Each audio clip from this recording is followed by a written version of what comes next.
Hey, look, Phil Vassar in the studio with us. Good to see you again, man. What's up, my brother? Now, I walk up here, he's playing Christmas music, and there's a reason for that. What's the reason? Are you doing a Christmas album? I am. I'm actually doing a Christmas album, but I'm trying to remember Jingle Bells. That's pretty bad. You don't know how to play Jingle Bells? I was playing it. That's pretty good. He's got it. He's got it down. I didn't know what key it was in. I guess I can do it. I can do it in any key. Now, how would you, a big, tough high school football player, learn how to play a piano?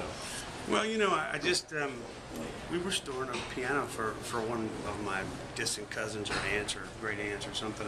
And it was just a beat up, old upright, like I talk about An American Child. And I just, I wanted to play so bad, man. I wanted to, you know, and I just wanted to learn how to do it. So, I mean, I heard Easy Like Sunday Morning. Commodores. And I said, that's it for me, man. I'm like, yeah, the girls loved it. So I said, yeah, I gotta do it. So I had to do something to get girls. But you taught yourself how to play the piano? I did. You never took formal lessons or anything? Never did. I still haven't yet. I should have. Well, how, I mean, would you like set up a record player and listen to a song? Is that how you did it? Yeah, kind of. Well, you just, you know, you just listen to it on the radio, or I'd get, you know, tapes or whatever, and CDs, pause it, you know, try to figure it out and get to listen to it. So. Now, you've heard dozens of his songs. All Right by Jody Messina, My Next 30 Years from Tim McGraw, which I understand you actually wrote on your birthday. I did. What's the story behind that? Well, I just woke up and had a good idea for a song, and I went straight to the piano, wrote it, 10 minutes, you know, just walked off, and then I ate, did whatever. But I thought, I didn't really think much of it. But that night, I was playing at this little bar like this, and I was just playing, and I said, well, I'm gonna try a song out on you guys. And whenever I would write a new song, I would always try it out on whoever came to listen to me that night. Everybody really liked it, so I mean that was a good indication. If they requested like a Freebird after I'd played it, then I would know it's not good. There was a lot of those. Well, some of the other songs that you've written that become big hits for other stars, like I said, Bye Bye, All Right. It was another Tim McGraw song you 30 wrote. Years for a little while, Round the Money for Alan Jackson. I mean, just, yeah, a bunch of stuff like that I just, I mean, I got lucky and had big hits, and then, of course, Carlene came out, and then I've been doing them ever since, so that's a good thing. Is Carlene, we're going to get this on video, is Carlene really about Cindy Crawford? It is about Cindy Crawford. Have you ever met Cindy Crawford? I have. And what was her reaction? Oh, I've been waiting for this. What was her reaction? Well, she thinks I'm a stalker, actually. She put a restraining order on me. And, but anyway, I was talking about the song. It's funny, on something, a countdown show or something, and her husband heard it and told her about the song, and then we were doing this thing together somewhere, and I want to say it was in LA or whatever it was, I don't know. And she was there, and she came up, and I got to hang out with Cindy Crawford just because of that song. Oh, wow. So I've got to read I'm no dummy. Yeah, I've got one now called Carmen Electra. That's. Well, actually, you are working on a couple of projects. You've got your own label now, Let's Get Together, which is a great song, by the way.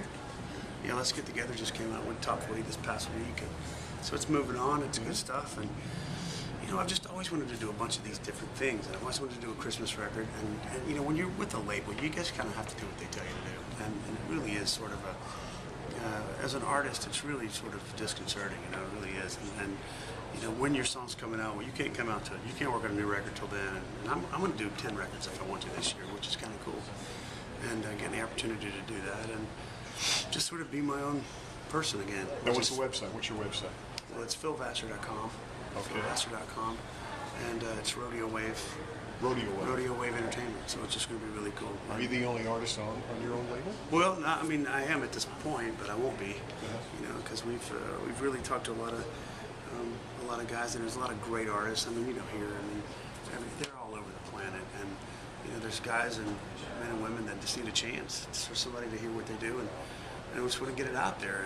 And I think that's, you know, where I see me in the future is you know, sort of mentoring other artists and singer-songwriters and telling them what to do, and not make the same mistakes I made, because I made every one of them twice. It's good to hear you back on the radio, though. It's great to hear your songs on the radio.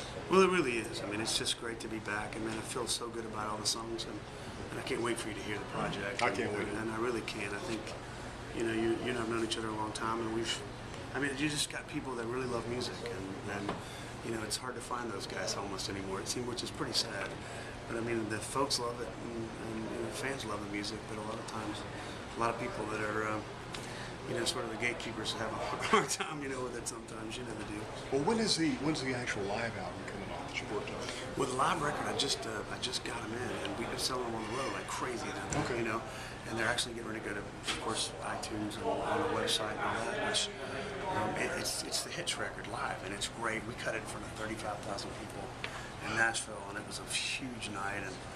And man, I tell you what, it sounds great. Some of these, Frame Becomes Alive, some of these great live records, just from way back, I've always wanted to do a live record, and everybody told me that nobody wanted to hear it, so I think they do. I think they do too. We also want to hear your new record now. Do you have a release date for that? Well, we haven't set that yet, but we're still working on it. We're still doing a whole lot of stuff. And I've got the Christmas record I'll be done with. I've cut 12 songs already on the new album, and hopefully by sometime in the spring or something we'll have a new record out too. But it's been fun. This whole business thing's been interesting for me. Yeah. You like wearing this hat? Well, I studied business in college, and I love it. I love business and I love music, and having them both together, I always wondered why we did things the way we do them in our business, and everybody would go, well, this is how we do it. You're like, wrong, and that's why they're not employed anymore. I think, the business is changing so much where radio and record companies are closing every day. I mean, heck, they just keep on, There's no way to get music out for people to hear it, which is nice. It is, and there's a lot of different ways to do this, and that's great. So I think it's an exciting time for people that love music. It's great as a fan, I love it, and as a businessman, I love it too, because we can do a lot of different things. If one door closes, you just go over here and go to this other door. Keep your eye on it. Phil Vassar, thanks for visiting with us. Thanks, my brother. You bet. You kidding?